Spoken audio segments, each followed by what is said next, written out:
sorry I'm 1 minute late, but if we'll get ready to get started. We have to do a little last-minute agenda shuffle here. So if you all rise and join me in the Pledge of Allegiance, we'll open the meeting.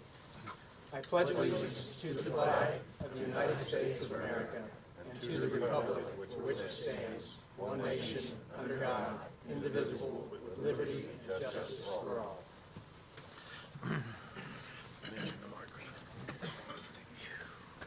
Okay, I've been told to mention anybody that's going to be speaking to the council today. We'd like you to come to the podium and use the microphone. We are online. We broadcast this for public consumption, and we were told last month that everybody can hear us speaking at the camera, but the people that are speaking to the council, that they couldn't be heard unless they go through the microphone. So to the extent that you're able, come up and let's try to utilize that. So one housekeeping item before we jump into the meat of the agenda. We have approval of the meeting minutes from July 13th. Jeff and/or Clark, have you had a chance to review those? I did review the July 13th minutes, and Janet had made a couple of corrections there. All now look good to me. I'd move that we approve the July 13th minutes as written. Second. Motion by Clark and a second by Jeff to approve the July meeting minutes. All those in favor, raise your right hand. Motion carries 7-0.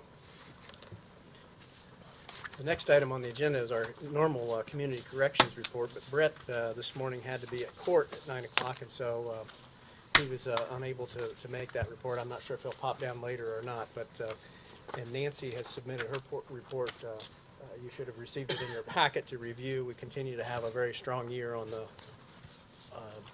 funding, or the lack of expense side, I'll say it that way, on community or juvenile detention costs.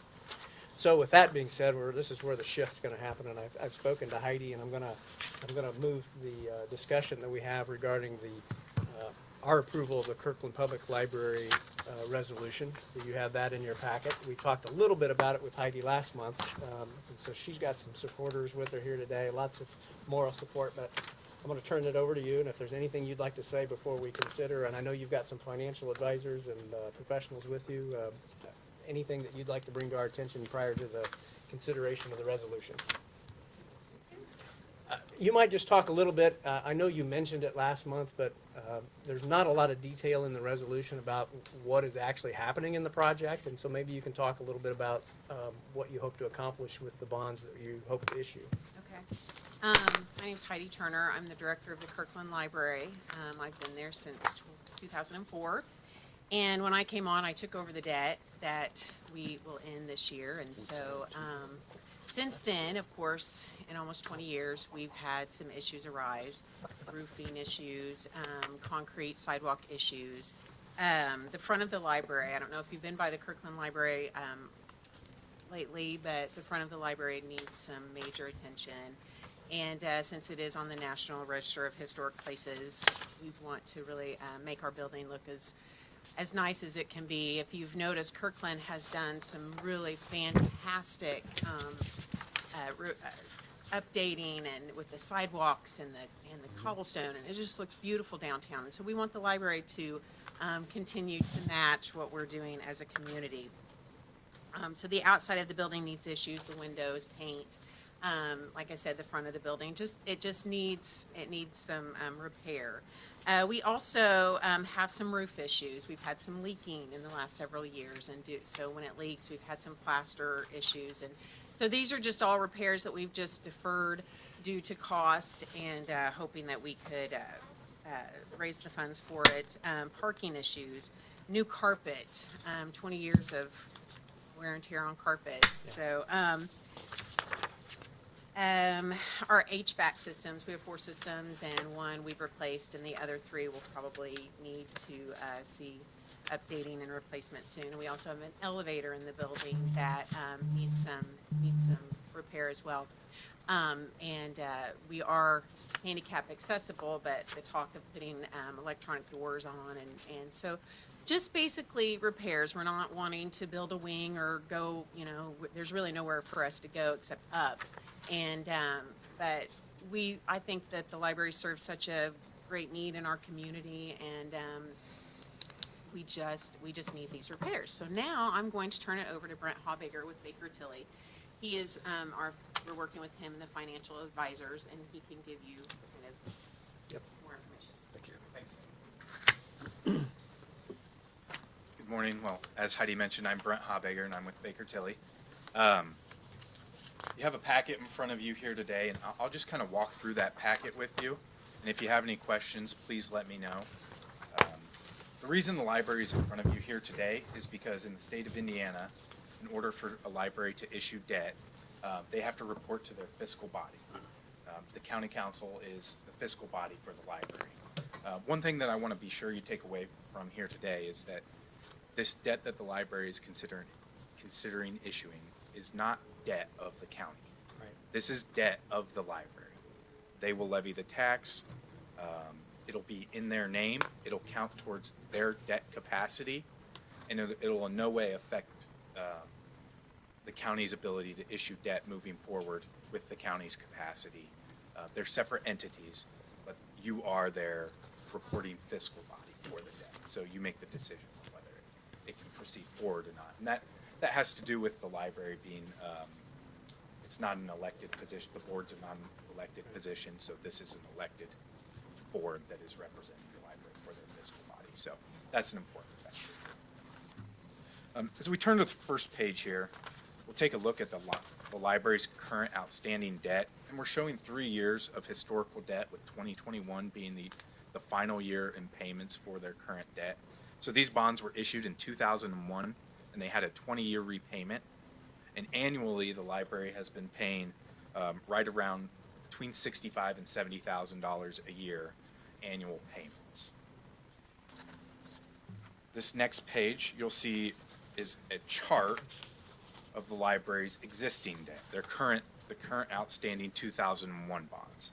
And again, as you can see, they're paying about $69,000 a year in annual payments, and 2021 is the final year of payments on that debt. So as the library's considering this issue, and as they've deferred maintenance over the years, they've been seeing 2022 as a year that they could bring on additional debt at that same capacity and have a limited tax impact as a result of that. So this has kind of been the plan of the library, to wait until their current debt has come to an end and bring on new debt as the capacity allows. If you take a look at page 4, and this kind of gets into the capacity of the library as an entity here. So this is their general obligation bonding capacity.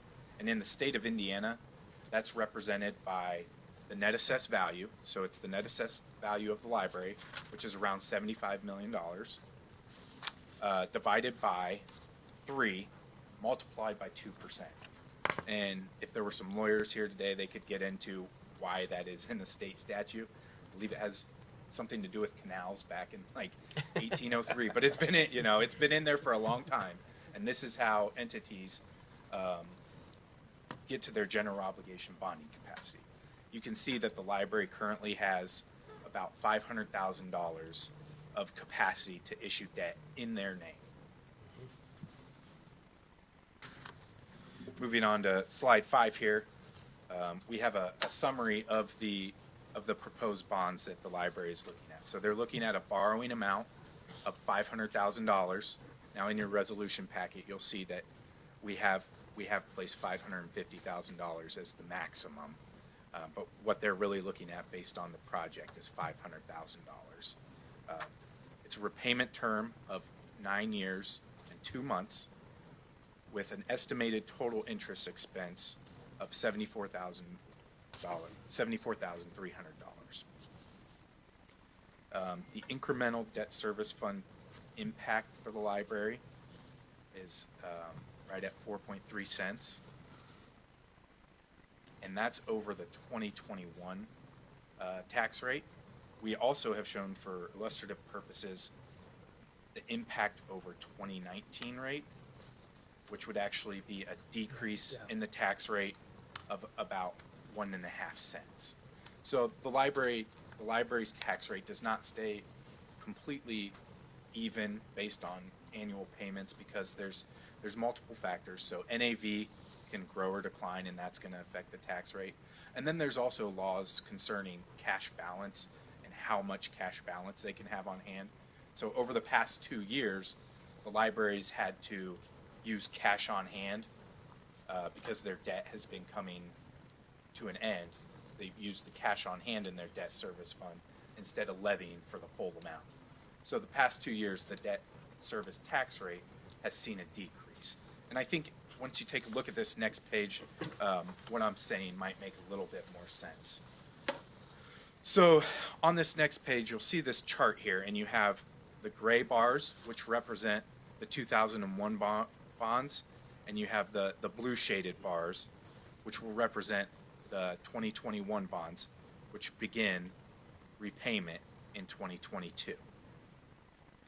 That repayment is through 2030, which is right around 9 years. The other thing you'll see here is that we've taken the payments and we've illustrated them at that $70,000 max annual payment range.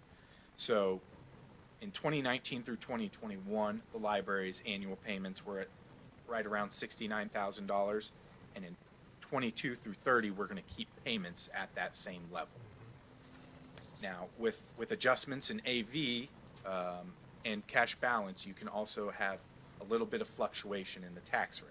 So these are estimated tax rates that we're showing you, but we're estimating that with this new debt coming on, based off of the 2021 certified net assessed value of the library, we're looking at an estimated tax rate of right around 8.5 cents. Okay, and moving forward, that's where we would expect it to be until, as you can see, out in 29 and 30, again, that cash balance will be used to spend down. They'll spend down that cash balance, and it'll drop the rate a little bit. This yellow line represents their estimated cash balance and their historical cash balance from 2019 to 21. So what I was explaining earlier is that the library had significant cash balance in 2019 and 2020, and the DLGF says, okay, you have cash in your account and your debt is falling off. That account needs a zero balance by the time that your debt rolls off. And so over the past 2 years, the library has spent a portion of that cash for their debt payment. And as a result, it's dropped their tax rate just a little bit. So you can see the black line represents the tax rate, which was 9.9 cents in 2019, almost 10 cents there. In 2020, with the addition of some of that cash, it dropped the tax rate to about 6 cents. And then in 2021, they've spent down all their remaining cash, and they're at 4 cents. So we're just proposing that they go back to the tax rate that they were at, and with a little bit of AV growth, it isn't even quite at the 10-cent mark there. Again, the estimated total interest expense on the bonds is about $74,300. I think it's a great time for the library to issue debt right now because interest rates are at historically low rates. So they're borrowing this money for a lot cheaper than, say, they would have 5 years ago, even 10 years ago. We're talking about historically low rates in the history of public finance. So we expect those rates to hold through until the bonds are issued. And then I think Heidi did a great job of just explaining the needs of the library and how she's kind of deferred maintenance until the library has gotten to a point where their debt is rolling off and it's an appropriate time to issue. And then this next page is a numerical representation of the debt that they would be issuing. So again, you have your historical in the left column, the far left column there at 67,000 2019, 69,000 2020, and then 66,000 2021. And then on the middle column there, you can see the new debt that they would bring on would be at that same level that the current debt was. And then to your far right, it shows the total for each given year. This final page here is a great point to talk about. So we have the incremental impact to the taxpayer. In the state of Indiana, the tax rate really doesn't mean much. It really has to do with how is that tax rate applied to the individual. So what we've done here is this far left column represents the market value of a homestead. And in Indiana, you're not taxed on your market value of a homestead. You're actually taxed on the net assessed value. So the second column represents the net assessed value. And you can see that the mean value in the library's district is right at $111,500, which yields a net assessed value on that mean property of around $40,225. I think the mean one's always a good one to kind of look to right away. That annual incremental impact of the 4.3 cent tax rate, you're looking at about a $17.26 increase to the tax rate, and that's the third column to the right there. Now in the far column to the right, this is over the 2019 tax rate. So again, when we go back and look at that near 10-cent tax rate that they had in 2019, and the mean value would actually have about a $5 decrease from where they were in 2019. So we're trying to show you kind of the historical, where they've been, where they're going. And then we have this also for agriculture land, because there is a significant portion of farmland in the library's taxing district. And for 100 acres of agriculture land, you're looking at about a $55 impact, and it's about a $19 decrease over their 2019 tax rate. So it's about all I have for you this morning, but if you have questions, please. Yeah, any questions? Please feel free. For Brent or Heidi? I really appreciate that presentation. That last page kind of brings it all together, and as one of those taxpayers in the district, I appreciate seeing that impact.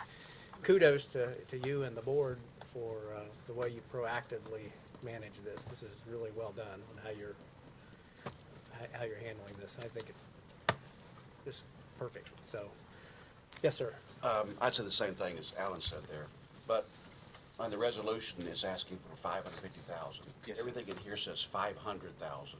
Right. What's the reason for the difference? So the difference there is a function of if the library's NAV increases, then they would have had the ability. We have to put these resolutions together, obviously a couple weeks or even a month before. They would have had the ability, had 2022 NAV increased, it would have given them more capacity on that page 4.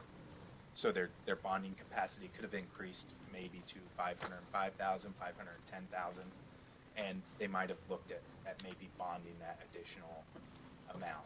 Now that also depends on where the bids come in and how much that the project is actually going to cost, and that more falls on Heidi's decision as to what she wanted to do. We just wanted to build in the 550,000 as if she wanted to increase her capacity to that. I'm sure, Heidi, you'd be willing to speak to where the project wanted to end up, right? You wanted to end up around the $500,000, yes. So she is looking at the $500,000 as the issuance amount. But in the resolution, yes, you are passing a resolution for $550,000. We did that. We did similar actions in some of the resolutions we passed early on in our bond issuance process, where if you look at the numbers, they're higher than what we eventually issued just for that reason. So, not uncommon. Any other questions? No? Okay. With that being said, you have the resolution in front of you, a resolution of the Clinton County Council approving the Kirkland Public Library issuance of bonds and appropriation of such proceeds. I'd entertain a motion if anyone feels comfortable. Motion to approve? Yeah, So a motion by Jake to approve with a second by Jeff. Any other comments or questions? All those in favor, raise your right hand. Motion carries 7-0. Thank you so much for coming in and the detailed explanation. Really appreciate it. Thank you. That's a good explanation. Okay.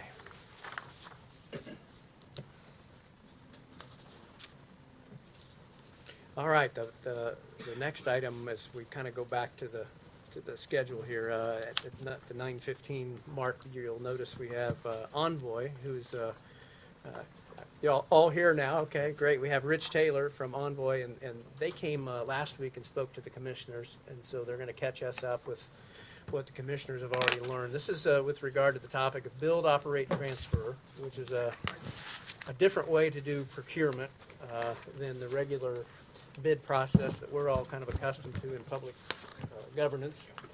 And this is a potential tool in our toolbox that we could use for the renovations of the Regions building next door. So I'll turn it over to Rich, and you can walk us through everything, and we'll go from there. Thank you, President Dunn. Council members, thank you for having us. My father always told me if you weren't 5 minutes early, you were late, so I apologize. We took a roundabout way here, even though I should know better. But I actually started my banking career with what was the former Lafayette National Bank, MBD First Chicago, which became Union Planners.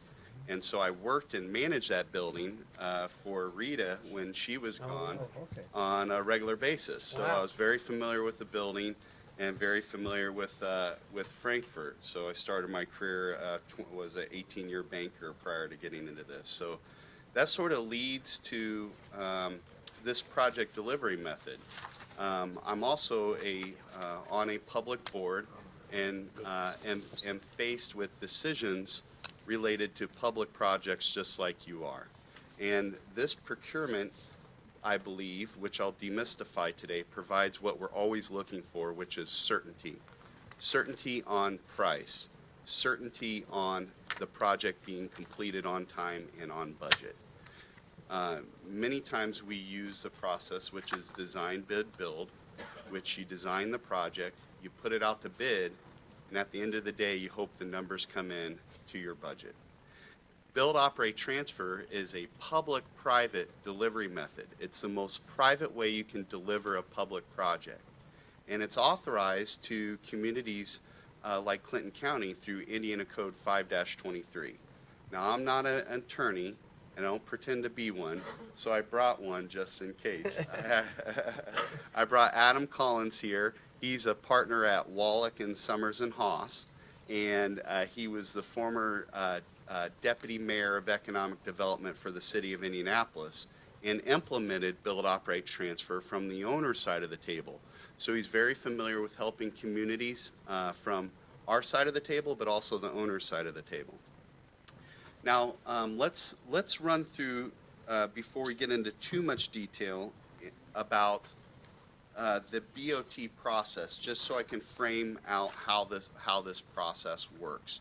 What are you required to do in order to use this procurement? And the first step is that the legislative body must pass an authorizing ordinance or resolution that allows the community to adopt the provisions of Indiana Code 5-23. Is that correct from a legal standpoint? Am I in trouble yet? Okay, thank you. Then next, this is a qualifications-based selection. So next you issue an RFPQ. It's a request for proposals and qualifications. Because at the end of the day, you are shifting all project risk to who you select to run this project for you. And so at the end of the day, you want to make sure that you select somebody based on qualifications that their team and experts they have on their team you know and you can trust. And we always want to trust and have faith in those that we're working with. Once you select a developer, now the procurement process is over. Then the developer goes through what's called a scoping process. So the developer would work with your selected architect and actually carry the architect's contract. And I'll explain how that provides certainty.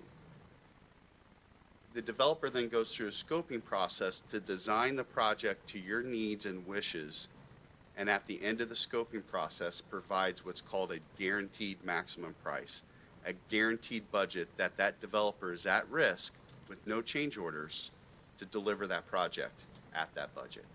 Now, why are there no change orders? Unless you set a guaranteed maximum price and then the owner says, I want to add 10,000 square feet. That would be a change order, but that's because the owner's making changes to the design after the budget's set.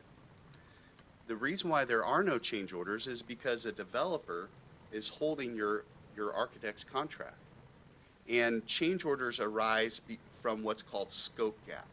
Scope gap is created when it's impossible to design every single nook and cranny on a design document. And at the end of the day, there's going to be things that are not on those design documents that a contractor must bid. When you do design bid build, that's when you get a change order. Sometimes it's a deduct, but let's be honest, most of the time it's an increase to the project total. With the developer holding the contract with the design team, scope gap is the risk of the developer. There are no change orders. If something wasn't on the drawing, the developer needs to compensate for that. And if that means taking money out of their fee or profit to deliver that guaranteed budget, that's what they will do. So once you have the guaranteed budget, then you move forward with the process. But here's a big difference, particularly if you have multiple projects going on at once. The developer, since the procurement process is over, is able to privately negotiate with trade contractors to have the best contractor at the best value for that scope of work. So let's say maybe you're doing a renovation to the annex building that you guys just acquired. Well, let's say there's a scope of work you may want to have to do in this building. Let's say there's similar scopes of work. Let's say they're carpentry. I'm being demonstrative here, but let's say that scope of work for just the annex building is only $250,000. But if you add a scope of work from the courthouse building, now you're at, let's say demonstratively, let's say now you're at $750,000 or $500,000. Well, a contractor that does carpentry is more likely to come to the community and perform the work and give a very competitive bid in this environment that we're in the construction industry with struggles to find labor, increasing material costs.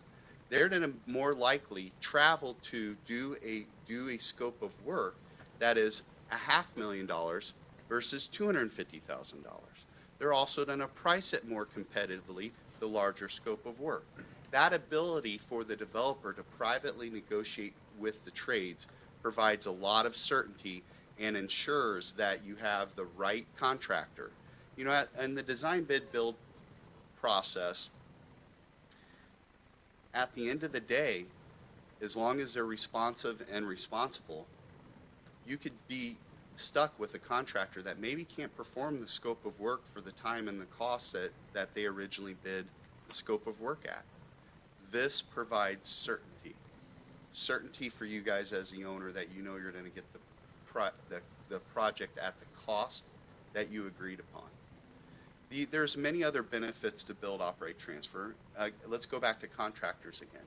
Also, as developers, we build jails, schools, police stations, fire stations. We build county historic courthouse renovations. We're doing Montgomery County's annex building this way. Actually, in that build, operate, transfer, another benefit is that you can privately finance. The developer can privately finance portions of the work or all of the work. So that means there's not and financing is called installment purchase financing. We always bring in a licensed municipal advisor, or you work with yours to help structure that financing.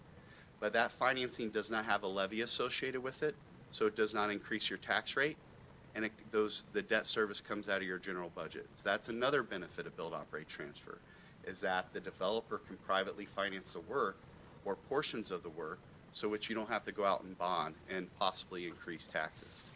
So there's an evaluation that you want to do with our team and the municipal advisor to determine how you want to finance the project.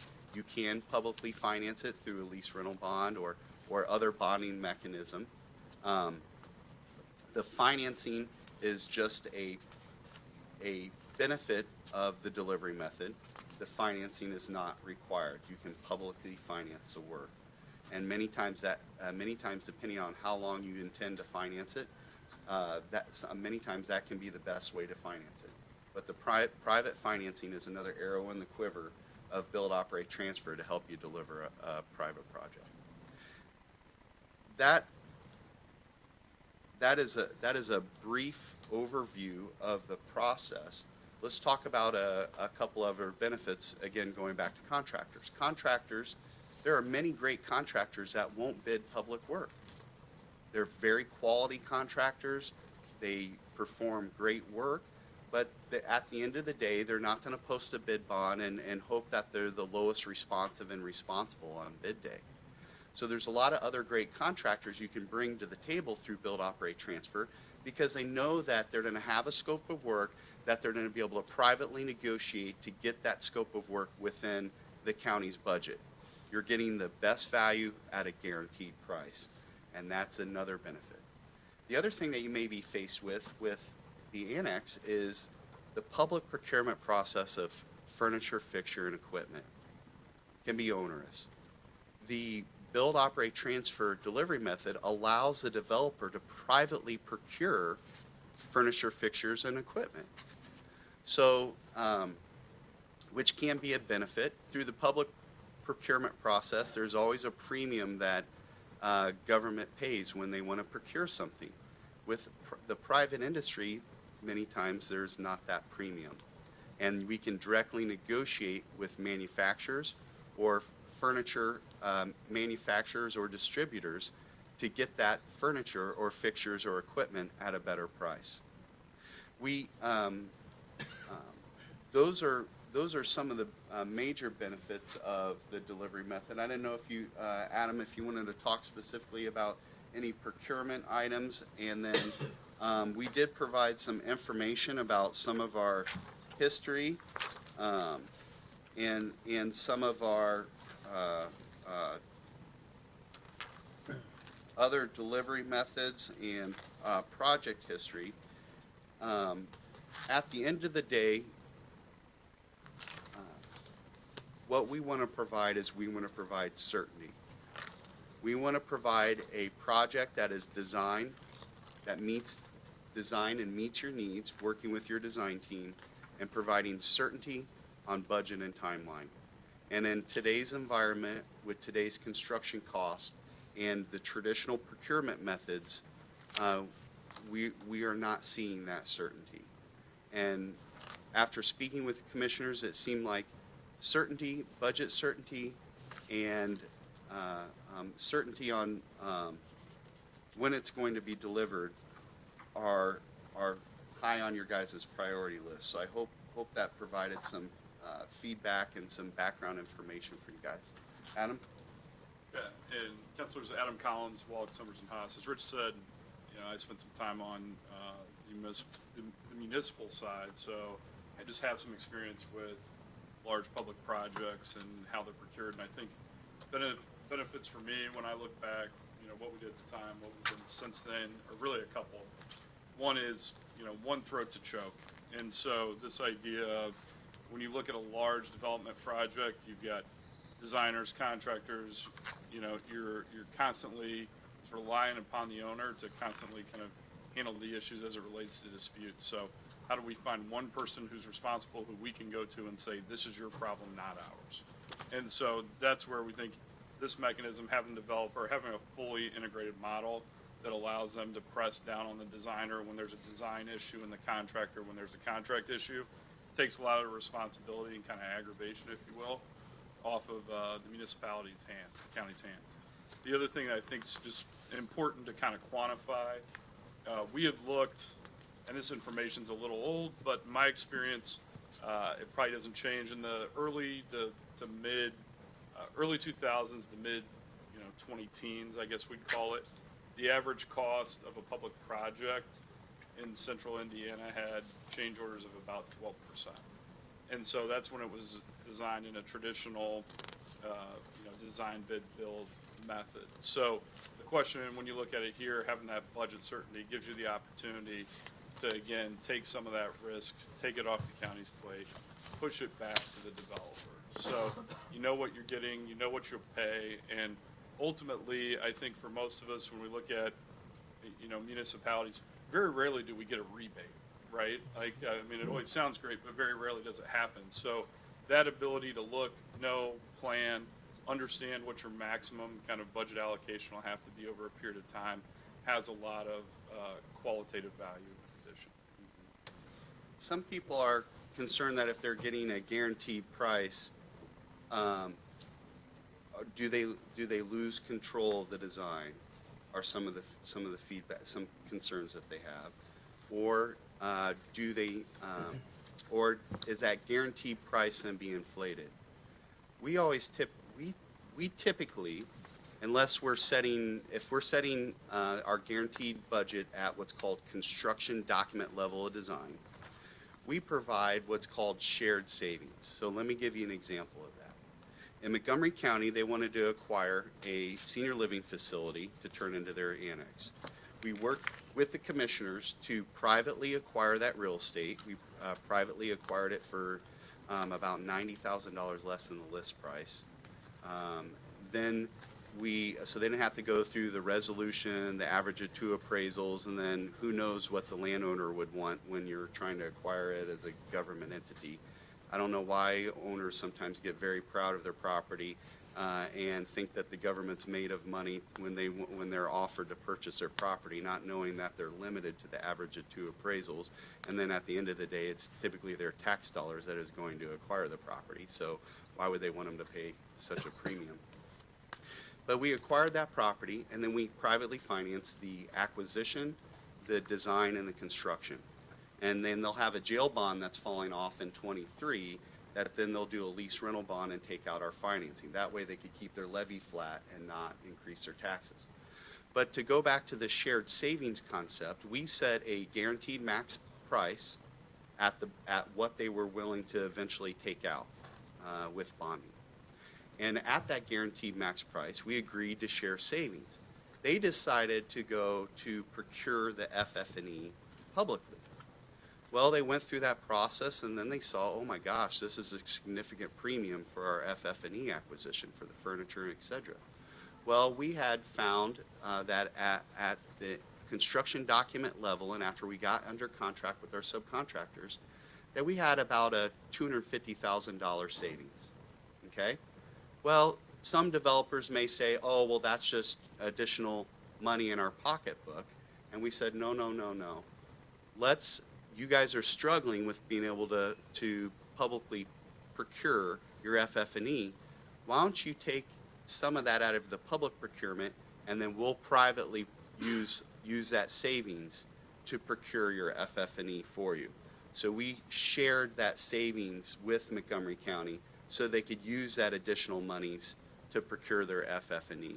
So I'm sort of negotiating against myself here, but there's 2 things that if you move forward in this procurement that are extremely important that negates those 2 challenges that I just raised. One is you want to work with a partner that is going to be completely open book.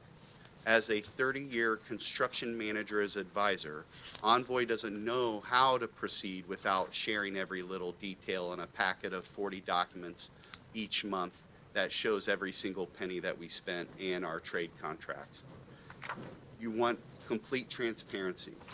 The second thing is that I would highly recommend that you negotiate shared savings. So the developer is not creating a GMP that is inflated just so they can pocket the savings and create additional revenue for yourself. If you do those 2 things, this makes build, operate, transfer what I believe is one of the best procurements in the state of Indiana for public projects. My team on this public board I'm on, right before the pandemic, actually the day we cut the ribbon, the day that my 2-year-old daughter was born, my wife went into labor to give birth to my 2-year-old daughter. We cut the ribbon on that facility. We did design, bid, build.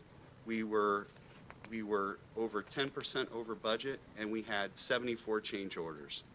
At that time, we had not been using build, operate, transfer, or other delivery methods that provide certainty. Well, I can tell you what, that as a public board, I will no longer support any other delivery method unless it's going to provide certainty on budget and having those change orders come to our board because they're over the executive director's purchasing limit. Every meeting is embarrassing. And we, as a public board, our public board will no longer go through that process without some kind of certainty. And so I just wanted to mention those two other things. So I empathize with you. You're trying to be the best stewards of taxpayers' money and delivering important assets that government needs, that county government needs to provide, facilities for their taxpayers to come in and pay their tax payments, go to surveyor's office, et cetera.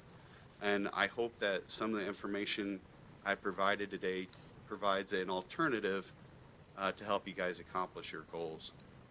And but I can talk forever. I guess it's sort of my job to talk. So, but I wanted to make sure Adam and I were able to answer any of your questions related to the procurement. If you go to this page in your document, it also has a presentation that goes over much of which I talked about today.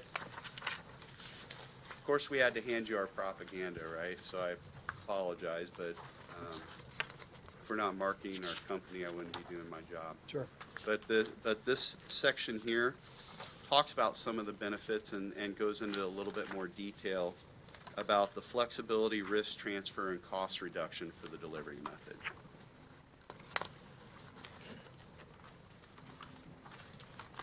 You ready for questions? Yes, sir. I have a question, but I'll defer to anybody else if you want to jump in.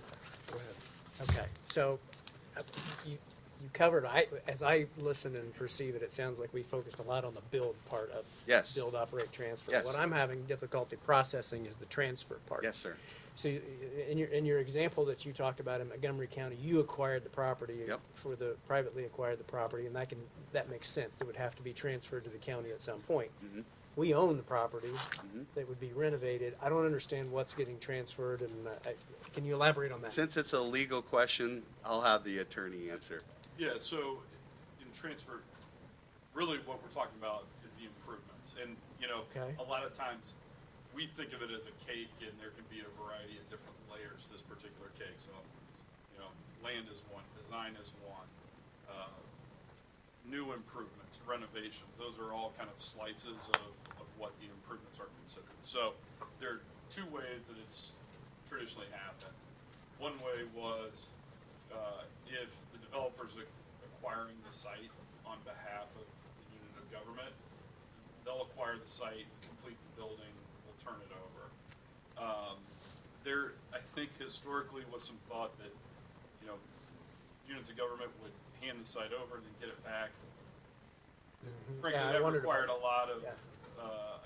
a lot of going back and forth in terms of process that wasn't necessary. And when I was in Indianapolis, we tried to build a project that had everybody thought it was a French company. They were American. A French company was going to own and operate the jail. So, no one was really excited about having a French company, own our jail. And so, what everyone's done, I think, since then, pretty clearly is said, if the unit of government owns the land, you provide the developer with a construction easement, they build the project, and then once it's completed, they turn it over to you. And so, what that really does is just ensure that, there are no issues or questions throughout the process of kind of who's responsible. But in terms of, title, we don't convey anything to you. Okay, It all okay. happens via agreement. You own the ground, it continues to be your project throughout. Even the We're building, just- right? Yeah. And even the building. We're just responsible for providing you with the improvements, and when we get to a date that's substantial completion plus, say, 30 days, that's when the official kind of transfer happens from us, and our responsibility for the building. Okay, so that makes sense. So where does the operate come in then? So If you've operate- given it back to us, there's nothing for you to operate. Yeah, you know. there's a spectrum, and so what we say is build, operate, transfer. If you actually go back and look at the statute and how this is done, it includes various design, build, finance, operate, and maintain. So that's the full availability. So in some cases, like when we were in Indianapolis, we were looking for somebody who would come in and operate all parts of the courthouse and jail, but for the sheriff's, role in the jail, and maintain the building for 30 years. That is what I would say the most robust part of that project, and that comes with a different financial model, because you're both paying for the construction Yeah. and you're, you know, paying for the operation over time. So it's much more complex. We usually see that in projects that are $150 million plus is where that's an option. Under that threshold, the projects where operation are included are really just a kind of question of what does the local unit want?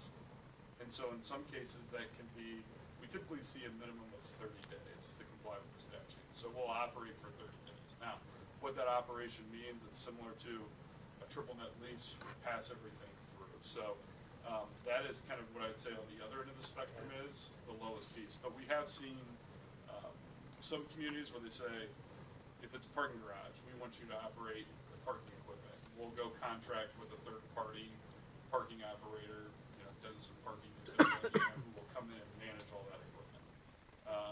Other communities have talked about, we want somebody to operate our mechanical equipment because we don't have the staff on. We think that'll help us from a warranty perspective. Can you bring somebody contractually who can do that for us? And so those are the options. Again, it can be kind of divided up however you want. But what I would say is projects under 50 million in Indiana, what we've typically seen is that the project is delivered, it's operated for a, you know, a nominal period of time to comply with statute, Okay. and then everyone moves on.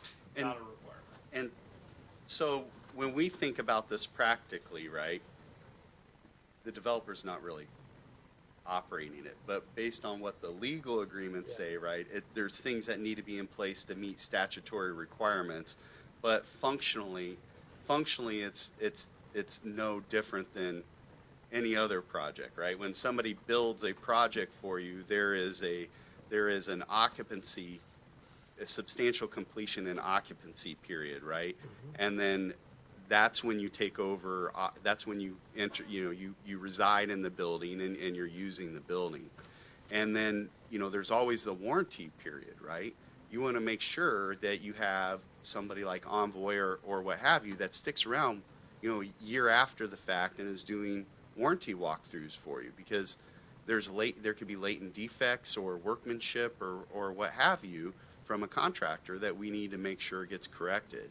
And so that's another thing that's important, that regardless of when the transfer happens, that when it's transferred, you have a partner that's going to be there for you and make sure that it's there all the way through warranty and making sure they're taking care of any issues that arrive.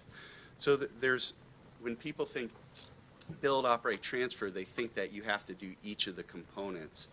And there's things that the attorneys provide through documentation that meet those requirements. But at the end of the day, when the project's completed and 30 days afterwards, that's when the legal documents transfer the improvements. But the building and the land can be owned by the county Okay. throughout the process.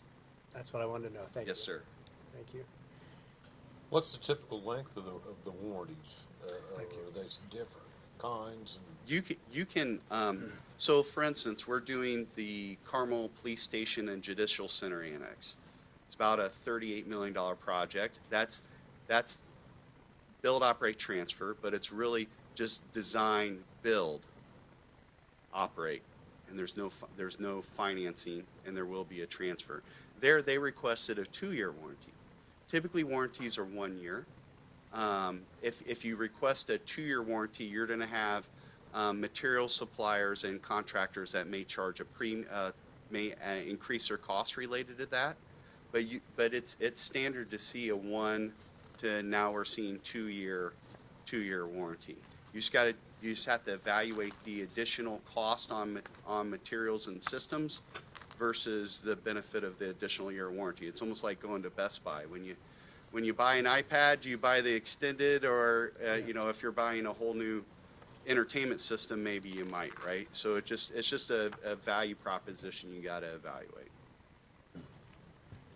There's a lot of pros here. Yes, sir. I recognize these pros, Yes, sir. but I have heard very little cons. Yes. Negatives, which there's got to be some in there. Yes. So one of the things that it seems like there's a lot of consolidation going on to accomplish this.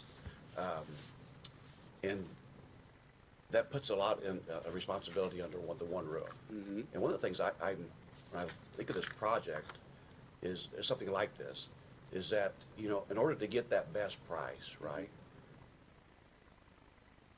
One of the things I'm thinking of is the small business. You said, like, they're not gonna build these big projects, you know, so the small business owner is really getting kicked out of that process at this point.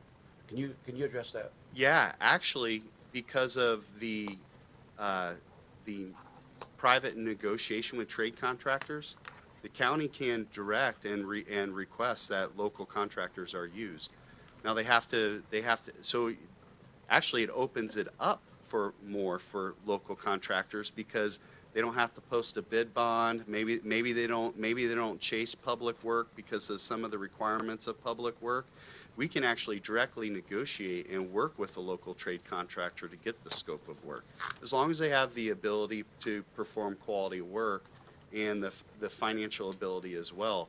But actually what we're seeing is on many of these projects, it opens it up more to local contractors because of the not having to bid and be lowest on bid day, and that's the only selection criteria for a contractor.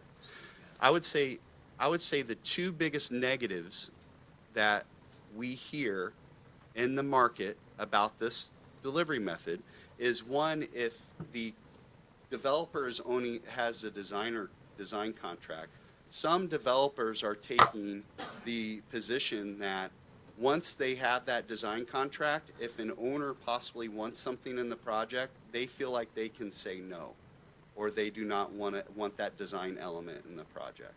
So some people feel that, depending on who they work with, that they're losing some control over the design. I'm just being open and honest here. This could be something that's a negative feedback from various communities. Well, that's, again, you need to have an open and transparent, what's called scoping process or design process, so you ensure you're getting what you're getting. I would say the other negative, it's mostly surrounding that about design intent, which some people feel the design build process sometimes does that. Rich, the other one, I'll just add what you said. So what we traditionally hear is you're paying a developer, they're gonna charge a fee, right? Whereas if I do it myself and I go through the typical design bid build, I won't have that fee. And that's without a doubt true. I think the difference is what we've typically seen, developer fees 4 to 5% come in, but we think those developer fees and have seen that those developer fees are offset in two different places. One is the number I already gave you, as Rich said, you know, scope gap, designer-led change orders, 12% average project, you know, at least throughout central Indiana. So you take some of that risk, and I'm saying I'm willing to pay 5% more to not take the chance of have to pay 12% more. There's always a chance if I do it myself, those change orders could come in at 1 or 2%, and if so, God bless. You've done it, you know, better than 99.9% of the communities, not only in Indiana, across the world, right? So I think that's one element. The second element of this where you again see some offset is because the developers have a little bit more flexibility in how they can bid with contracts, they have the ability to cram down developers, whether it's on design costs, whether it's on individual contractor costs. They have the ability to go back and push them a little bit more. I think as we've all seen, Rich, you know, talked about it, alluded to it a little bit in when he talked about land ownership. You know, I would say roads, in my experience, street department, usually Department of Public Works does a great job. Everybody knows it's kind of the lowest price you can get. It's pretty close to that. You start to get outside what local units of government do regularly and often, a lot of folks in the community look at that as an opportunity to come in and charge, you know, a little bit of a heftier price. And so because they have this ongoing relationship with the developers, because the developers know what the market cost is, in our experience, they've had more ability to just push down on some of those bid packages and put those costs there. But that's the question. You look at it, you know, in my view, you're saying we have these additional possible costs, change orders, contractor increases material. We know they're out there. We're willing to decide what a small premium is to fix that, as opposed to roll the dice and see where it ends up. I see, so that's how you add in that guarantee. You basically come up with a percentage. We know it's Whenever gonna- there's a shift of risk, Councilman, there's always going to be some cost associated with that, right? To price that risk, right? But then again, I say with the transparent approach, you're going to know exactly what those costs are, right? If you demand a transparent process and approach with the developer you work with, you're going to, Lot is always an open book. no. There are people out there that do not do it open book. And I wouldn't, and personally, as somebody who sits on your guys' side of the table as well, I wouldn't work with a developer that wouldn't go open book. One that wouldn't work with your design team, some won't work, will only require to bring in their own designer. And I would demand an open book. Because at the end of the day, at design bid build, that general contractor is providing you one number. You don't know what's in that bid. They may be really busy right now, and though they're the lowest, they may be taking a 10% profit off the top, and then 2 to 3% on each trade package that they're carrying underneath. Each trade contractor, markup concrete 2 to 3%, markup materials 2 to 3%. That's what general contractors are doing as well, because you only get that one number on bid day. You're not able to see that under the hood of the profit that the general contractor is making on design bid build traditional procurement. But I would say those are probably the two.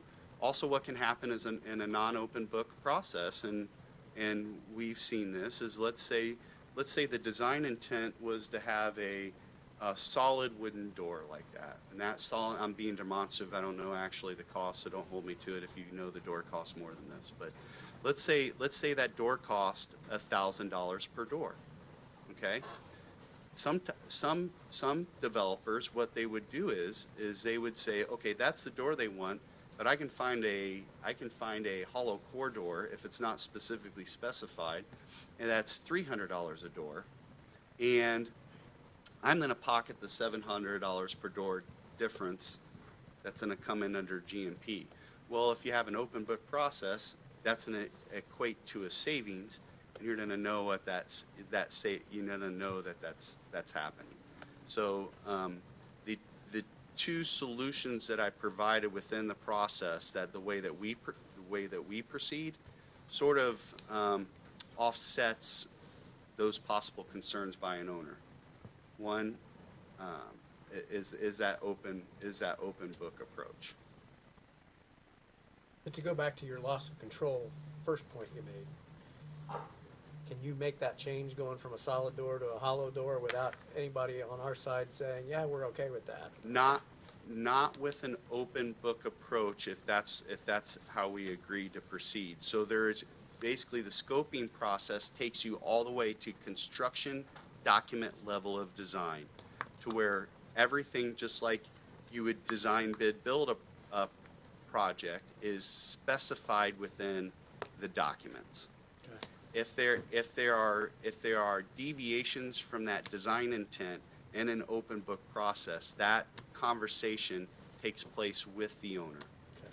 And what we try to do is just eliminate the ambiguity. So the further along they go in this process and price it, the better for everyone, better for them, because they're able to give you narrower number because they know what all the elements are. Better for the unit of government because you know what all the specific requirements are going to be there. So what we actually do in the case of, say, a project, once we get to that level, we just take the construction documents and either attach them or reference them. So it's real clear from everybody's perspective what our specifications are and where they've ended up. So, that can vary, and how the county goes about making sure those are the things at once really depends on what the level of design that's been completed before the project starts. So it's my understanding there's some projects here that the design is more or less done, it's had that input, so you've eliminated a lot of that risk. But specifically to your question of, we have a defined standard, can we make the decision to change it because it's too costly? No. Okay. So, we talk about lumber prices, where they've gone last year, that's a quick thing. That's the risk they have to take, and if they come back and we've specified, a certain material, they can't change because material A has climbed in cost astronomically. That's the risk, they have to find a way to manage that. So you can set GMP, a guaranteed budget, at various levels of design. So if you set GMP at schematic design, Hamilton County is doing that with their parking garage. That's a parking garage, right? The problem is that if you set a guaranteed price at schematic design, 20, maybe 25% drawings, there's a lot of unknowns. So guess who is gonna have to pay for that added risk? The developer's taking much more risk of all the unknowns in the design documents, so their GMP is gonna compensate for that risk. And at the end of the day, that means more cost for the county. Now, if you're definitely going to want a developer to set a GMP at that level of design, you have to negotiate savings, because they're gonna price a lot of risk and unknowns in that. And you don't want the developer at the end of the day pocketing that cash. Okay. Any other questions? So just kind of to reset the stage, obviously, we have RQAW looking over the Regions building, and they're gonna come back with a slate of options with some costs, and then we're gonna have to figure out how we wanna proceed with executing that and paying for it. And so that's what this is, a potential another tool. To go back to the very first thing you said, one of the first things that has to happen is a resolution has to get passed at the county level that would authorize us to use the statutory requirements or statutory allowances of 5-23. Yes, sir. And you referenced the legislative body doing it, but my understanding, Adam, is that that could be done by either the council or the commissioners.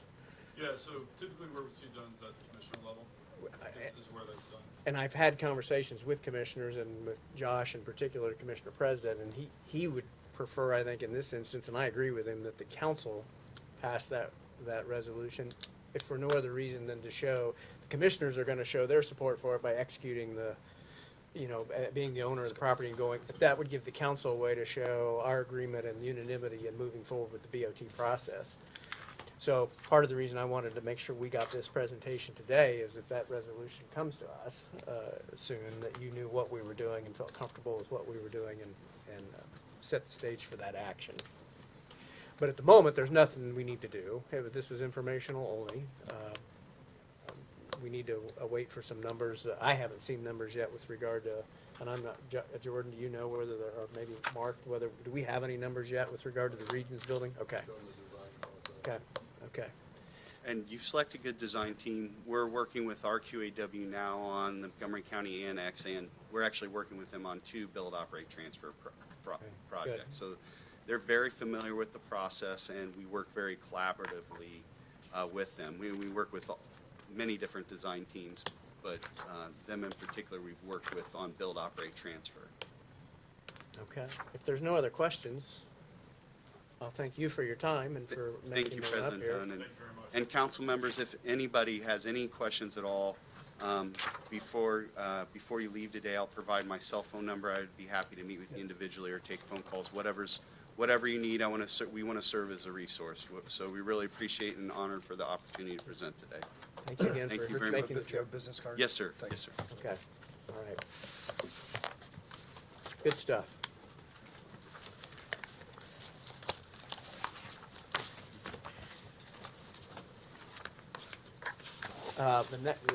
Lost my agenda. There it is. Okay, I got it. I was using it for notes. Even with my binder, Brett, you couldn't keep me organized.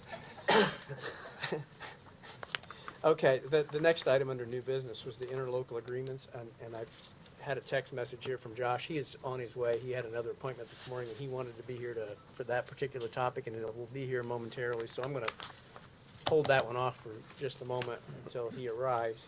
And we'll just go ahead and move on down to the additional appropriation portion of the meeting.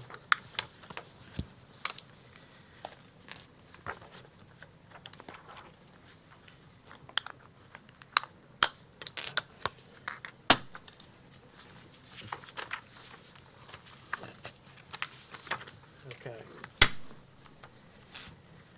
In my early review, it looked like everything was fairly straightforward this month.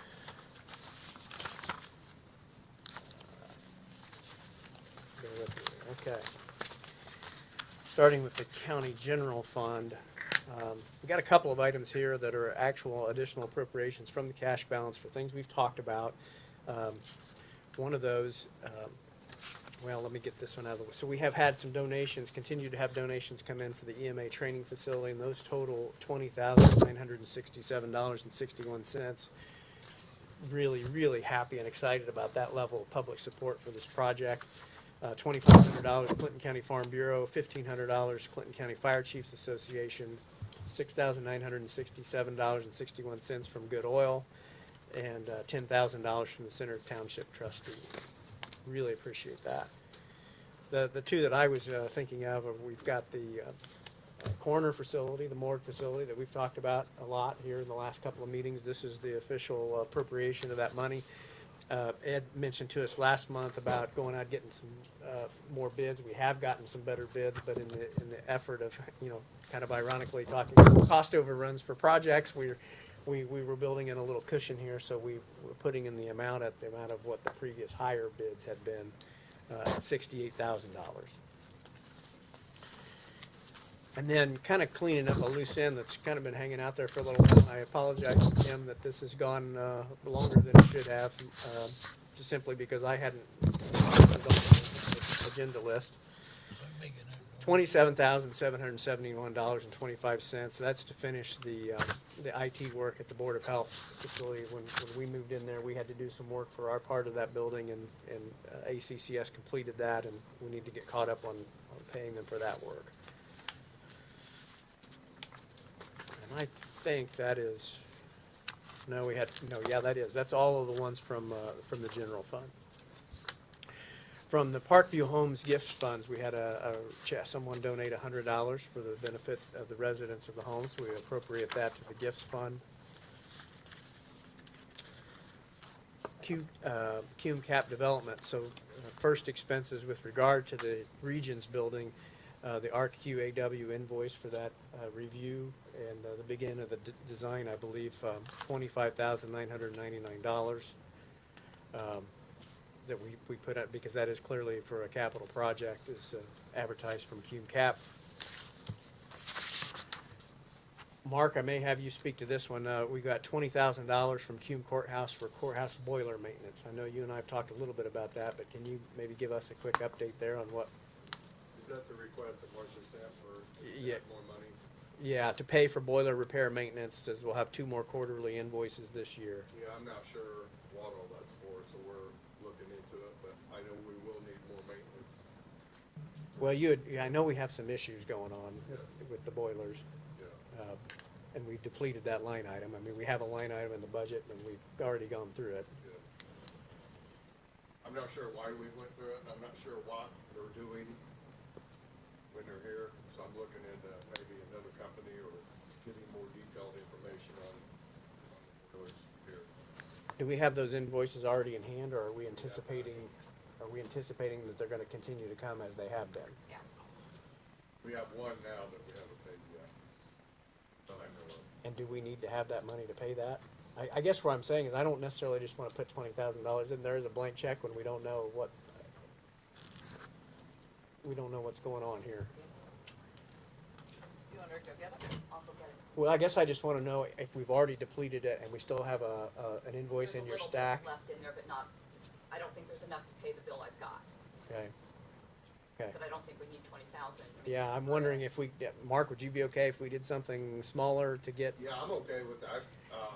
Cause there's a bill for $14,000 sitting out there, and we haven't seen one invoice, one description of work, haven't seen anything. Yeah, and that's why I We have wanted no you to, contractor. I wanted you to speak to this, because I didn't wanna just automatically pay it, you know? We have no contract with them, so I'm looking into another company to start taking over the work that has a contract and, figure out what's going on there. Yeah, and I'd rather revisit this. I'm okay with revisiting even $20,000 later if we knew what we were paying the $20,000 for. Yeah, I'm okay with that.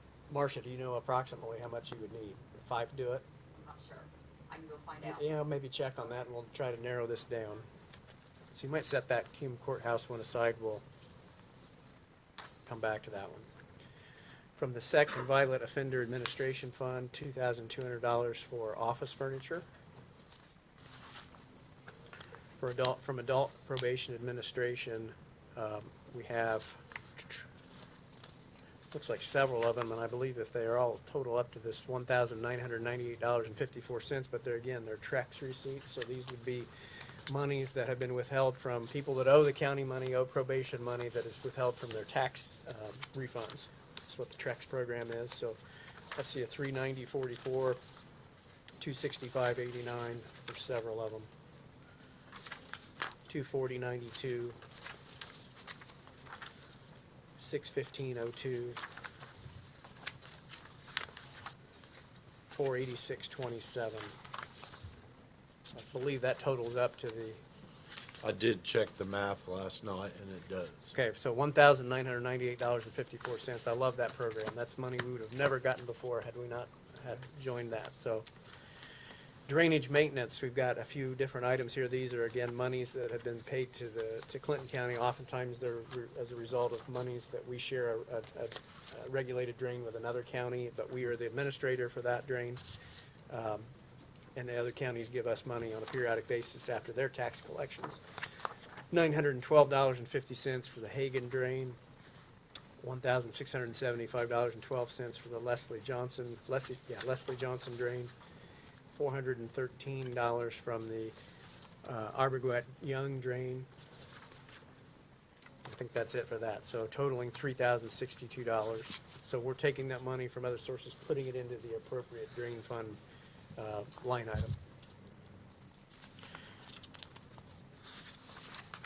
Project income, this is Brett's Trex deposit for the month, $130.45. RQAW, the firm that's doing the review of the Regions building, is also doing a review at the jail. That the review of that facility is $21,025 that we're advertised to pay out of federal inmate housing. And then for the health department, $3,000 from some CARES Act money for medical and operating supplies. And then last but not least, $6,000 from the jail treatment fund for adult education. Marcia, do we have an answer on the, The claim I have is a little over 14,000, okay? but Mark has asked them to give us some kind of itemized, Accounting, yeah, yeah, for that. before we pay it. If you paid that 14,000, how much over what we have in the fund? There's 28,000 in there, Oh, so we're okay. so we're okay if we do this. So let's, if you don't have any, this is not in any way trying to cause a problem, but I just feel hesitant to approve that when we don't have any documentation to support it. So why don't we deny that for now, and we'll revisit it next month if needed, and, okay. Motion to deny the $20,000. Okay, motion by Clark, second by Jeff to deny the $20,000 from Cume Courthouse for boiler maintenance. All those in favor, raise your right hand. Motion carries 7-0. So with that, we have a amended slate appropriation, additional appropriation number 2021-11. I'd entertain a motion to approve. Can I interrupt? Sure. In our packet, and it may have just been an error, there's also one in here at the very end for incentives and sanctions, but I also saw in the minutes where this is coming from a grant and doesn't need to have our approval, but it was in the packet. It's just. Additional FYI. appropriation. Grants Okay. don't need appropriated. Okay. I saw that and I recognized it, but I thought it was unusual that it was right at the tail end of all these others, so I wanted to bring it up. And I want to say thanks to Mark on that issue with the boiler and stuff. There's some discrepancies there, and he's checking into that. Yeah. I think we'll, with his help, we'll get the line with that. Yeah, and I, Concerned, we've been paying money that we, every 3 months, we write a check and you have no idea what is being done or anything. yeah, and I appreciate that too, Mark. Let us know, when we get to a resolution, and we'll go from there. So I believe I've had that, Sorry. motion for the approval of the amended ordinance. Do I have that from someone? Motion by Mike to approve the additional appropriation ordinance. Second. Second by Jake. All those in favor, raise your right hand. Motion carries 7-0. I'm not sure, but I think that document started down the page, down here earlier. We signed something. It's down that way. I think it's from last time. That was number 10, this is number Okay. Oh. Okay. Okay, we just didn't sign last month. Yeah. Actually, I stopped it. It's right here, Clark. Okay. And then 'Cause these I- folders just go down there for those previous. So go ahead, and this is, We go on yeah, down this here. is 10. And you put, yeah, put this in one of those. Okay. You would. Okay. Josh, you made it. I hope you didn't break any speed laws. So we skipped over the interlocal agreements because I knew you'd wanted to be here to speak to that. So anything that comments you'd like to make, or just kind of get us up to speed on that whole process and discussion. Great. I mean, I can just talk about the whole thing if you want. Jeff, first of all, I need to apologize to you. You called me yesterday and I did not get back to you about your concerns about the interlocal agreement. So if you want to address those right now, right off the bat, and we can get that out of the way. Well, Josh, well, thank you, but, yeah, Alan has talked to me this morning, so Okay. I'm sure you two have talked, and Okay. I'm fine. I tried to Thank you, forward on thank you. what you and I talked about. Okay, great. Yeah, yeah, Great. so I'm good. Yep. Thank you. Okay, good.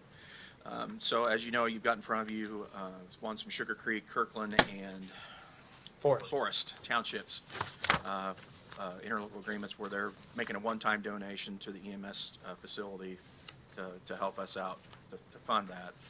So I think total, that puts us around, was it 22.5? 32.5. 32.5, so, and then I just got But confirmation. let's stop because these guys don't know this. The documents that we got, the one for Forest said 0. And so, Could you list the amounts maybe publicly? 17.5. yeah, it's 17,500. For each entity. We've already received the check, so we don't know how that error happened that it says 0, but the correct amount is 17.5. Yeah, does it actually say It 0? says 0. It says blank? 0.00. 17, just What- add the rest. What is it by township, just Yeah. so I know? Okay, right now, 17.5 from Forest, Okay. 10,000 from Kirkland, No, oh, Yeah, Sugar Creek's 5. Sugar Creek's fine. 10,000 from Kirkland, 5 from Kirkland. Sugar I just Creek. got word, Sugar Creek's 5 fine. from Sugar Creek. Brett? But I don't have the 10 from Kirkland. Right, they were waiting to cut the check until they got the signed document back. Everybody else came with the document and a check, so they were very enthusiastic about the project. So I happened to be on Wilo this morning, and I didn't realize I was speaking with the township trustee of Warren Township, Larry Miller. His wife is on the Wilo. I had no idea that's who she was, so she was like, "Oh, I just talked to the State Board of Accounts yesterday, and the check's in the mail." So we got another 17.5 coming from them. So originally I'd asked everybody for 100,000 across the 6 entities, which put them all in the 16.6 range. Not everybody could come up with that amount of money. Some of the townships just don't have it. And so I think the bigger townships all agreed to go 17.5 to help offset what Sugar Creek couldn't do. So at the end of the day, I don't know if we'll get to, we're going to come up a little bit short of the 100,000, but we're going to be pretty close because Kirkland only did 10 instead of the 17. So So we need to get with Michigan and Johnson. yeah, so I need to talk to Nick Bales and Tom Marshall. So if any of you guys have a personal relationship with them or can put in a good word, that'd be awesome. Because they're probably getting tired of hearing from me. I've had 2 meetings with them and emailed them about 100 times and left messages, and so maybe they just don't want to talk to me. Maybe they'd rather talk to you guys. I'm happy to So, follow up with them too. But anyway, so as far as the project goes, I don't know if Greg is not here this morning, he's working. The project is, we just went through the punch list yesterday, so that's, I don't know if you guys know anything about building buildings. When you get down to the punch list, that's good news because it means you're almost done. So we look to be finished up and moved in hopefully by the end of this month. That's the goal. So that thing, I mean, I don't know if you've been by it lately. It's good. We've got pavement out front, which is, I didn't think we were even going to do pavement, so so we got a little bit of pavement out there, and so it's looking good. So I do have some bad news for you guys. Is I underestimated when I told you guys what this was going to cost, what I thought it was going to be. I told you I thought we could do that 450 range, and our bid came back at 455. I mistakenly thought that included engineering and survey work and the construction management, and that's not the case. So So the bid for the project itself came in at $455, and I had all this written down the other day, and we had one change order, which we're never gonna have change orders again, for $38,000 for the septic system, because it wasn't part of the bid package, because we weren't sure what type of septic system we were gonna have to put in. But as it turns out, so we didn't include that in the bid for the building. So we knew we were gonna have that to eat, so that came back at $38,000 for a very expensive commercial septic system that the state of Indiana required us to put in. Does that sound right, Rodney? Yeah, so Rodney would have cut us a break, but the state said, no, we're not. This is what we're doing from now on, and everybody across the state's putting in this type of mound, is it a Presby or? Yeah. So, yeah, it's nice, it's right next to the building, if you guys wanna stop and check it out, it's impressive, but, you know, you're gonna have two people there, so, but anyway. That is what it is. It is what it is. So then we had construction management costs. We paid Stan Smith. We agreed to pay him $20,000 to oversee the whole thing, which I think is the percentage wise, it's pretty low, for whatever the project total is. So I thought that was more than appropriate. And, you know, he's handled everything from day one. You know, Craig and I have been there to say yay, nay, and he's been awesome. We couldn't have done it without him. So we had that expense. So so 58. Now we're at 58. So, and then I said in the beginning, we had some costs that I didn't account for. And there was probably $38,000 in charges from Star and who was the other one? Arcor, who was our engineer. So Star did the surveying work, the site work. Arcor did the drawing up the plans.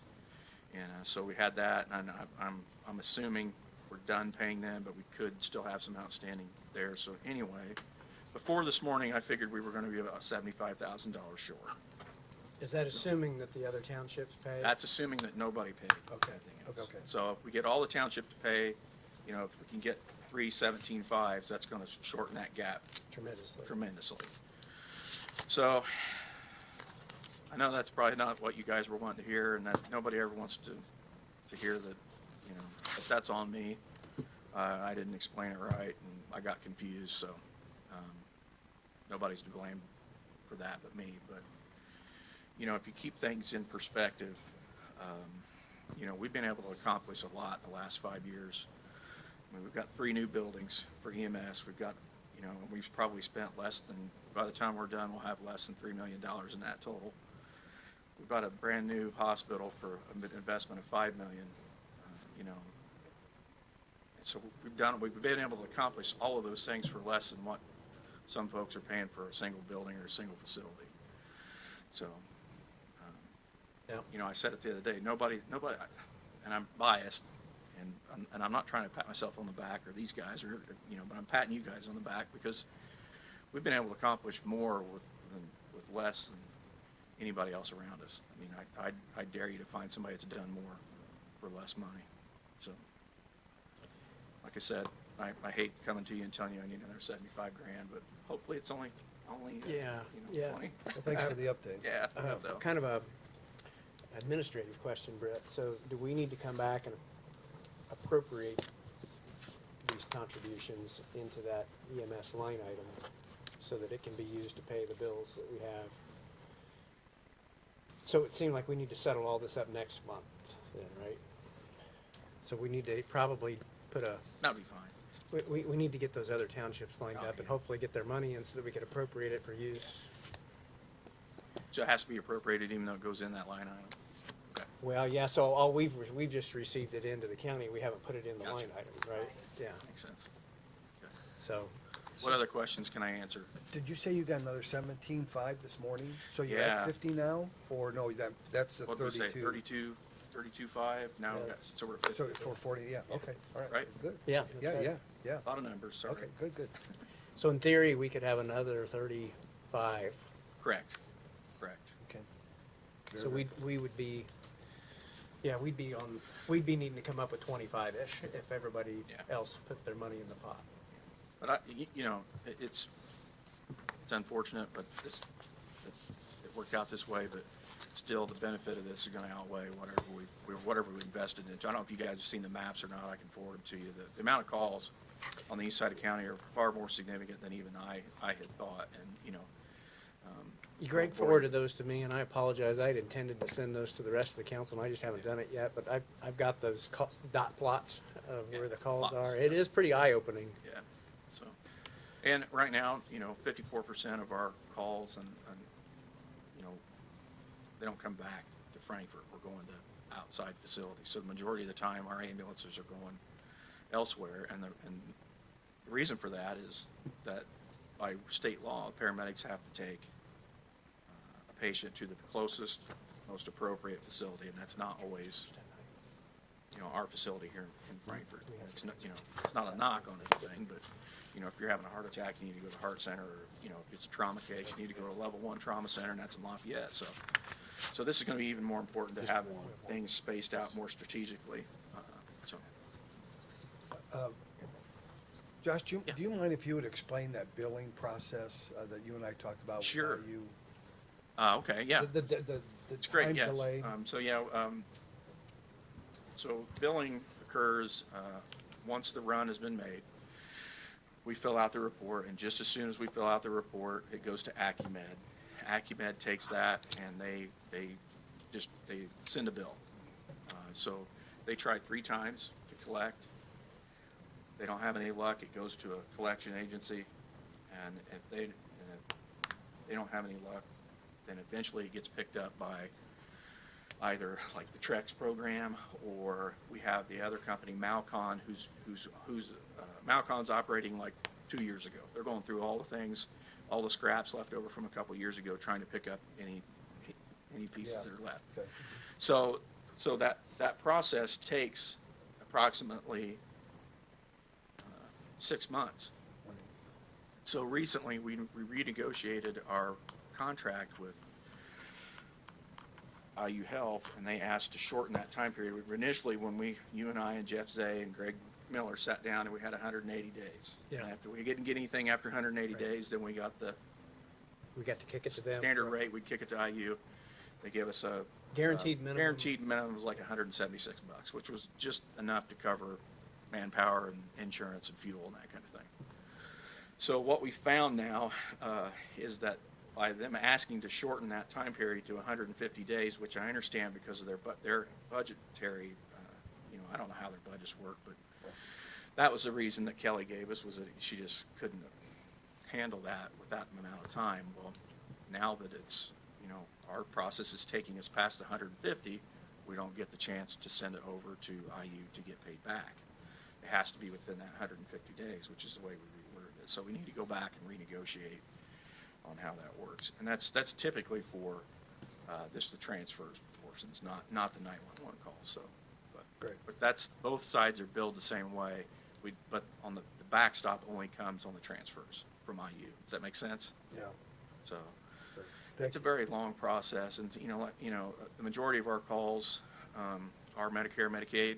And Greg has all the percentages broke down, but there's a trend over the last 5 years. Medicare and Medicaid have gone up, and what we call self-pay, which is, believe it or not, there are people that will, you send them a bill, they'll still come in and pay you, write you a check. They don't have insurance, or Okay. it's cheaper for them to just write you a check.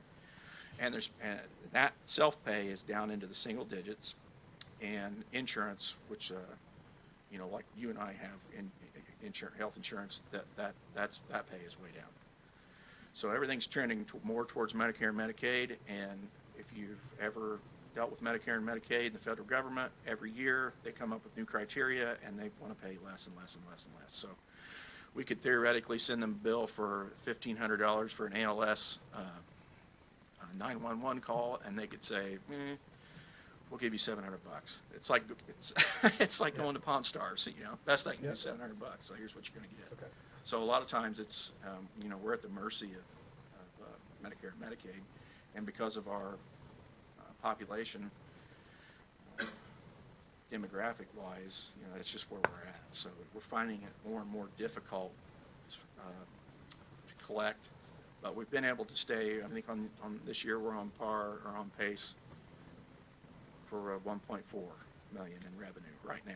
Now, that, things could change between now and the end of the year, but, so despite all of these things working against us, we've been able to squeeze every ounce of money we can out of the billing. It's just it's a constant battle. Somebody could spend, even though we pay Acumed to do this for us, our office staff, between Greg and Sandy, they're battling this stuff all the time. So and it's just a very, very complex subject, and it even boils down to sentence structure and what a doctor writes down as to whether or not we get kicked out. So we get a set of doctors in, we coach them, hey, help us out here, Yeah. make sure you fill this out right, and then, doctors turn over pretty quickly in emergency rooms, and so it's a constant process, but we've been fortunate. We've had a good partner in IU and been able to work with them and keep their folks educated. And we have a great medical director in Dr. Herbert. She is been fantastic, very supportive, and Well, thank you. all in all, Thanks, overall, thank things you. are good. Good. Sorry I came up short on the east side, so. Well, I appreciate that update. It gives Thanks, us a Josh. lot of great context for, we need to do these votes real quick on these interlocal agreements. I think we should do 3 separate votes for the record. The first one that I have in my stack is the agreement with Sugar Creek Township for $5,000. I'll make a motion to approve with the caveat that the permanent record of that document shows the actual amount. Is that? This one does. There's only one that doesn't. Well, okay, I guess I'm not sure what you're saying. well, I guess I was kind of blanket for all 3 of them, but, Forest. yeah, Forrest didn't show. Forest, yeah, this one All right. does. All And right, that was I'll- part of I'll the, make that a- was part of the reason I wanted to take them one at a time, because we'll need to address Okay, that well- in the forest. Sorry, I wasn't paying So attention. let's just do Sugar Creek. Motion still stands. just- Motion to approve Sugar Creek. Yeah. Second by John. All those in favor, raise your right hand. Motion carries 7-0. Next on my list is the Forest Township. We need, if you look on that second page, it does say township contribution 0.00. We want to mark that out, and it's $17,500. We have received that check. So I'm not sure how that 0 got in there, but the signed version we're sending back is going to say 17.5. So I'd entertain a motion for that. motion to approve. Okay, motion by Jeff. Second by Jake. All those in favor, raise your right hand. Motion carries 7-0. And then last, Kirkland Township for $10,000, and that is correctly listed. Make a motion. Motion by Mike.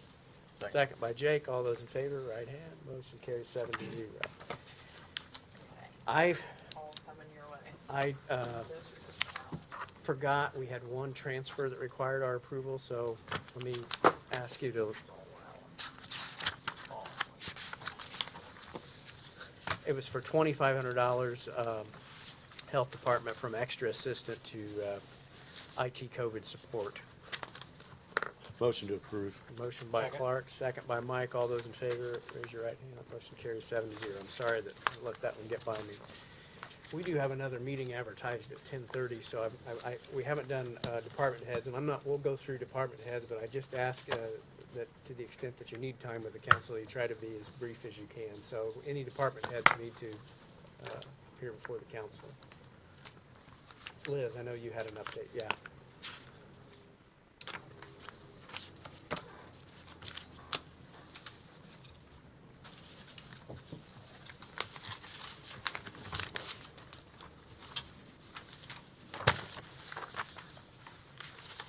Thanks, Liz.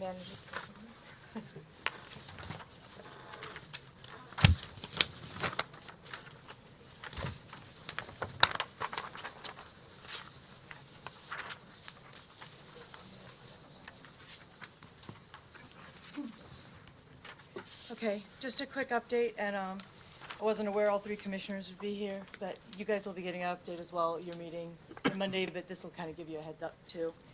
So as we're moving forward through the trail study between Colfax and the city of Frankfurt, we're going to be having a public presentation meeting on August 18th. I want to make sure everyone's aware of it in case you get calls or anything like that.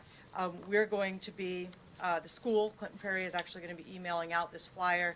This is a draft. I'm going to be adding some contact information to it for our office in case people have questions. And if you get calls, feel free to refer them over to us, and we'll we'll vet those and try to address people's questions or make sure they have the information that they need. Of course, we would welcome any of you to attend as well. We're going to be mailing a copy of this flyer specifically to each affected landowner as well along that corridor so that we know that they get information. Two reasons. One, of course, we're trying to pick up a line of conversation, but also when we apply for the grant, the state wants to see that we did communicate with those landowners and that we did hold public meetings and allow for their voices to be heard and there was collaboration occurring. I am trying as much as I can get contact information to personally call each landowner I can find a phone number for. I'm probably getting close to maybe 40 to 50% of them right now. But that's just kind of a game of who knows who. So this is mostly for information. The second page I included, I thought just might be helpful. It was something I actually did for the READY grant in coordination with some of the other counties. But it just shows how some of these corridors that everybody is talking about actually all tie together and what's under construction, what's proposed. I know that the council hears other entities within the community talk about some of these, so I thought that the map might be helpful, even though I produced it for the chamber. So I included it. If any of you have any questions, please feel free to reach out.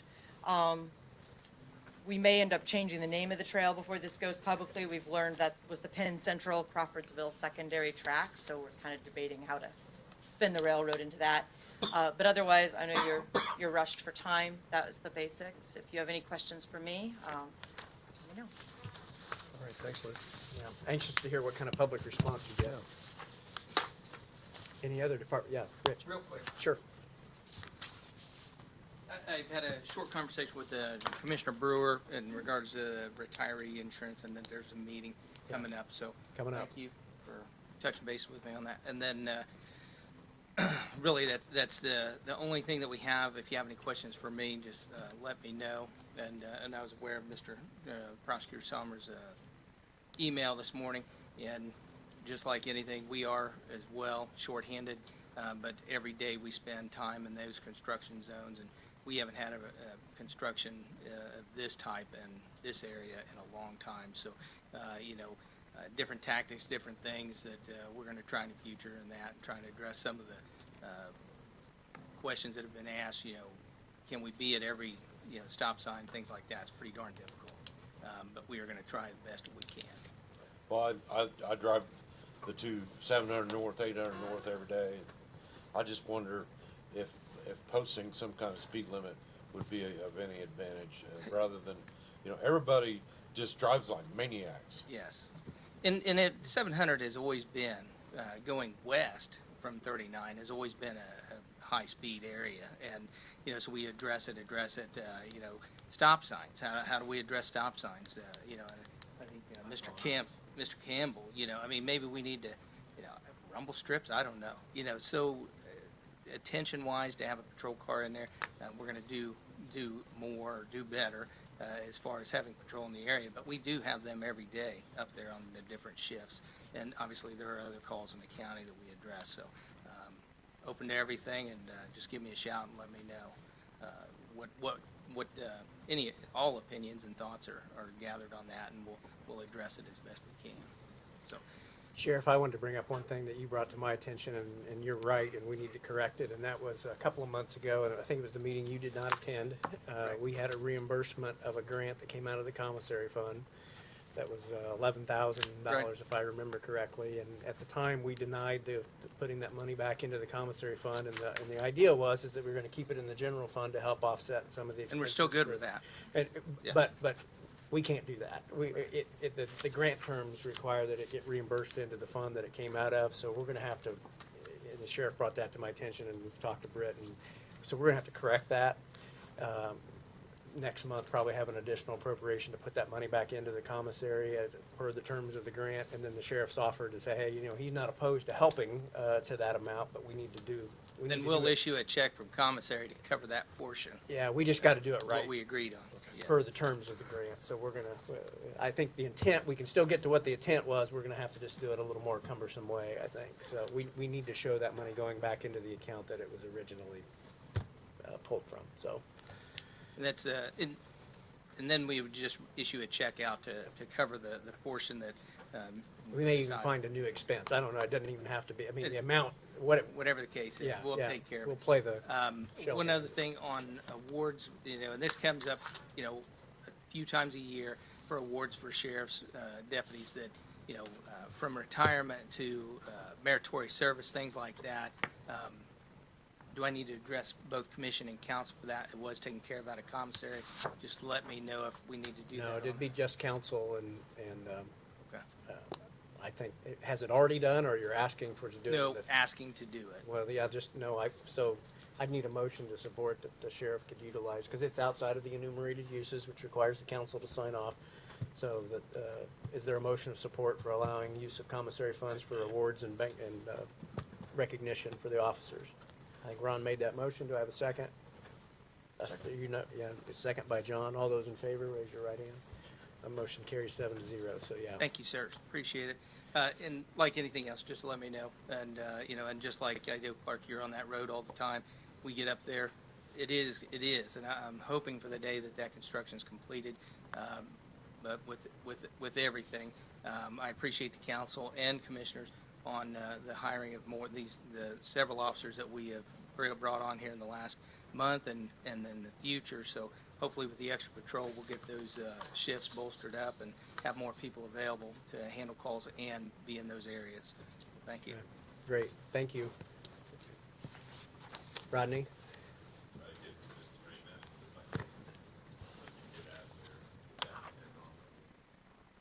Thank you, real quick.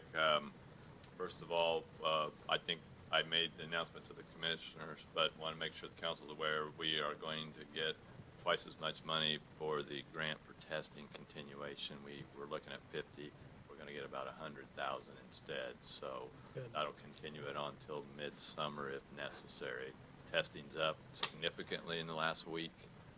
We did get opportunity to take our new trailer out over the last 2 weeks. Oh, and good. service several of the area schools. So far, we're planning the next phase, which will be our county schools as well. That's greatly facilitated bringing out the vaccine because it constitutes a qualified facility for the State Department of Health when we take things out mobily. As I said, taking it out in a cooler just isn't something they approve any longer anymore. So again, thanks to the commissioners and the council for that. The other thing, August the 22nd, we're having a open house ceremony for both the Healthy Communities and the Health Department there at the new facility from 2 to 4. There'll be a ribbon cutting ceremony also there at 4 as well. So just wanted to make sure commissioners and council are aware of that as well. And entertain any questions. Again, my thanks to the council and commissioners for all their support through all of this, and for Britt's office as well, as we just found through the State Board of Accounts how busy we've been the last year in managing money. So that's all I have. If you have any questions. All right. Any questions for Rodney? Thanks. Thank you, sir. August 22nd, yeah. Yeah. 4. Okay. 2 to 4, okay, yeah, thank you. I wrote 22nd, but didn't put the time. Okay, anybody else? All right. For the record. Yes, sir. I'd like to mention that I looked at the financial statement for July. Oh, yeah. uh, Yeah, I'll go ahead and make a motion that we Make a received and motion. reviewed that. Second. So moved. Okay, a motion by Clark and a second by Jeff that we received and reviewed the monthly financial statement. All those in favor, raise your right hand. Motion carries 7-0. Now, anybody else have any business to come before the council? Mark, yes. I just have one thing. I don't know if anybody knows or anybody knows that Jerry Stinson gave his retirement in October. I'd like to have something on his last day for him to the courthouse, just everybody get together. And I'd like to have permission to go ahead and start looking for someone, like I said, I'm looking to switch it up a little bit, hire a maintenance guy than a part-time. Yeah, we talked about that, I think, last month, and, yeah, I think we already kind of covered our support for that. I so think we did. Yeah, I'm not sure that there's any other official action, but I appreciate you letting us know about that, and, yeah, so I'd say, Jerry retired. Yeah, I'm glad you, I knew you had told me, but I wasn't sure about the rest of the council. So yeah, I'd say we need to get started on the replacement. So, okay, seeing and hearing no other business, I'll call the meeting adjourned.